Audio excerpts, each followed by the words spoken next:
Have you ever cheated at a video game? Maybe bought a Game Shark back in the day? We might be showing our age. But basically what we're asking today is, have you ever spent money to gain advantage in a game? We're in the era of Fortnite, and people have spent loads of money on the game on various cosmetics, making Epic a very profitable company. But in this video, we're going to pose the question, what if you could pay your way to victory? Spend top dollar to be the top dog? Or has that already been the case? We're going to take a look at past and present examples and highlight a bunch of times that Fortnite seemed like it was pay to win, whether Epic meant it intentionally or not. We're going to cover skins, pickaxes, emotes, and gliders that may have given players an unfair advantage. But before we get into it, do you think you could hit that red subscribe button? It's really going to help us out and shows that you'd like to keep up with our latest content. Give us a like and ring that bell so you never miss a video. This is NewScapeGames, your source for Fortnite news, leaks, ideas, and theories. Let's ready up. Skins. Everyone loves the release of new skins. They're exciting, and they give us something to look forward to nearly every week. Skins are one of the trademark items in Fortnite, and are significant aspects of what made the game popular in the first place. As a legal precaution, Epic put this statement into their item shop, which reads, "These cosmetic items grant no competitive advantage." What does this really mean? They know that spending more money and acquiring items is not supposed to provide advantages in the game. Though, as we've seen, this is not always the case. Cosmetics? More like costmetics. Fortnite has been pumping out new skins on a regular rotation, and many of these have been crossovers from other games or media. Some players are even starting to get tired of this, as the idea has become oversaturated. But what purchasable skins have actually provided players advantages? Well, many Marvel skins have been exploited in this way before. Silver Surfer can be seen as a pay-to-win skin because he costs 1500 V-Bucks and literally gives you silver camouflage. Silver Surfer's skin camouflage can blend in when set against any silver background. Laserbeam demonstrated this when he dressed as Silver Surfer and camped out on the silver Dr. Doom statue. People would just pass him by, thinking it was simply part of the statue, and this allowed him to rack up a bunch of kills, in addition to hilarious moments. You could also buy Groot and use him to blend in with trees, since that's his natural camouflage. Just pick a tree that he looks like and stand there. Weeping Woods is a perfect area. More often than not, people won't notice you, and you can score a quick kill as they pass by. The strategy of buying skins for this use of camouflage is a reoccurring theme when it comes to pay to win in Fortnite. When players are less likely to notice you, kills are easier to get. That being said, you still need excellent aim. This isn't a quick win strategy. Now, sometimes Epic Games does catch on to this. Millions of players play their games, and they're not stupid. There have been instances where Epic changed items around if they seemed too much like pay to win. The original plastic patroller outfit was solid green, and was also perfect camouflage against the mostly green Chapter 1 map. What Epic did was send out a notice titled Plastic Patroller Outfit Visual Update, which stated they added mud smears, wear and tear, and a brighter outline, followed up with saying, "These changes were added to prevent this outfit from providing a camouflage effect in certain areas of the map, which was making it very difficult to see. All players who previously purchased this outfit will have the option to refund it." Unfortunately, the refund option was only available for 30 days. The same thing happened with the boundless superhero sets. Players could select an option where they were all black or all white, and hide in total darkness or in extremely bright areas, resulting in Epic taking away the option entirely. There's one last pay-to-win example we'd like to mention because players have brought it up before. This is the Boxer skin, which has the design of 2 cardboard boxes on the player's head and chest. While wearing the skin, a player can hide around other boxes and blend in. The strategy people use for camouflage skins is to drop loot in an area near their hiding spot, then use their camouflage skin to hide, and lastly pounce upon the players that fall into their traps. Hide in a pool, bush, tree, near boxes, anywhere. The trick is as old as human history. Have any of you used this tactic before? Let's consider another topic involving skins. Player sizes.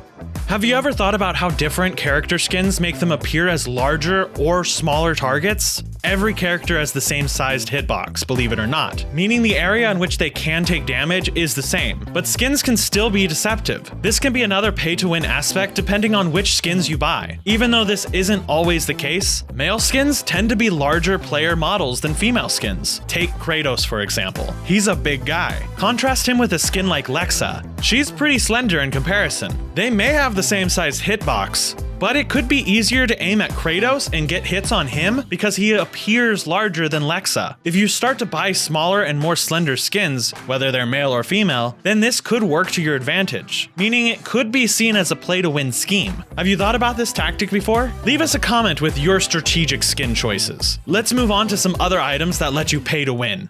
Pickaxes. Fortnite pickaxes are usually pretty streamlined.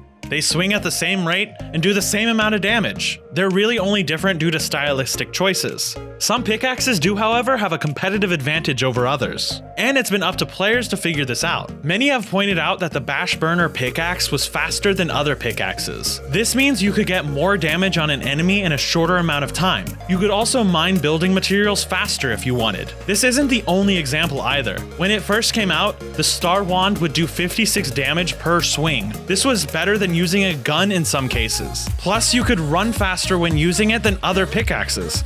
It became hugely popular. The Star Wand craze lasted only a short time though, because Epic quickly realized its powerful effects needed to be patched. Another aspect when choosing pickaxes has been how loud or quiet they are. Cypher PK claims that the stubbed pickaxe is the quietest pickaxe, and gives you a competitive advantage because people cannot hear you damaging walls or mining materials as well. Does this sound like another example of pay to win?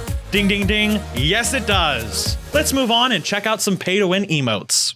Emotes. Mystique's Shapeshifter emote is a prime example of pay to win, and was only available in Chapter 2 Season 4's Battle Pass. You could, and still can, use her emote to become a replica of a different skin, thereby getting an advantage. Whether you wanted to look like someone else, look like an NPC, or just get camouflage. People have argued that the Deep Dab emote could be a pay to win emote because it narrows your hitbox and lets you dodge bullets and pickaxes to a certain degree. In terms of changing your hitbox, the same could be said for the Kick Ups emote, which lets you duck down and cut your hitbox area in half. Now, you'd have to use this one with exact timing, or just get lucky in order to avoid taking damage, but you can see how it's still advantageous. Again, Squat Jump is another emote which could let you cut your hitbox area in half just by jumping into the air really high. And don't even get us started on the Breakin' emote. That one lets you breakdance and move your body in all kinds of different directions. This makes you a much harder target to hit. Emotes like this normally wouldn't be a problem and could be seen as strategic game mechanics if they were available to everyone, but since they are only available through spending money, that is why they are seen as pay to win. Gliders. Up first, this may be the most infamous pay to win glider out there. Can you guess what it is? It's Deadpool's Dragacorn glider. This glider was, gotta be honest, so OP, and many people quickly started using it, including the pros. There were multiple reasons why this glider became popular. You could ride on top of it, which shielded you from enemy fire below. It's also a large glider, giving you more protection, and it has crazy colors, which makes it confusing and distracting for other players trying to shoot at you. Have you ever tried to shoot at someone long range while they're riding one of these? Very difficult. Many wasted bullets. Again, Tina's Bombs Away glider is another example of a glider with an advantage, because you're riding on top of a glider that can cut through the air instead of flying underneath one. And this variation gives a competitive advantage whether people acknowledge it or not. These gliders make you a more difficult target, and players are not used to them, but you can always test them out for yourself.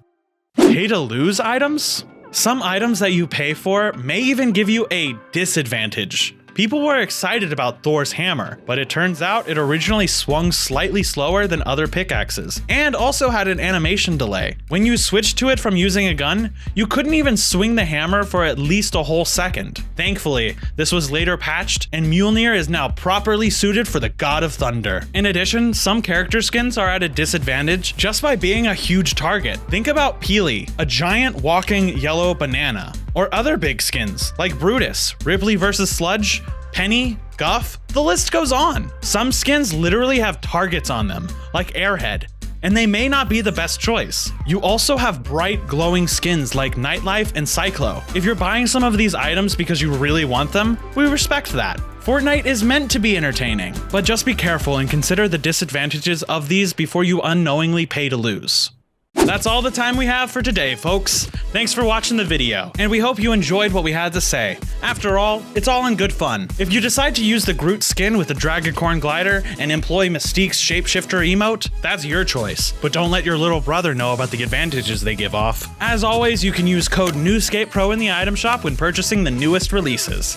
And if you liked this video, give us a thumbs up. Make sure to smash the subscription button and ring the bell so you never miss a video. This has been NewScapeGames, your favorite source for Fortnite news, leaks, ideas, and theories. See you later.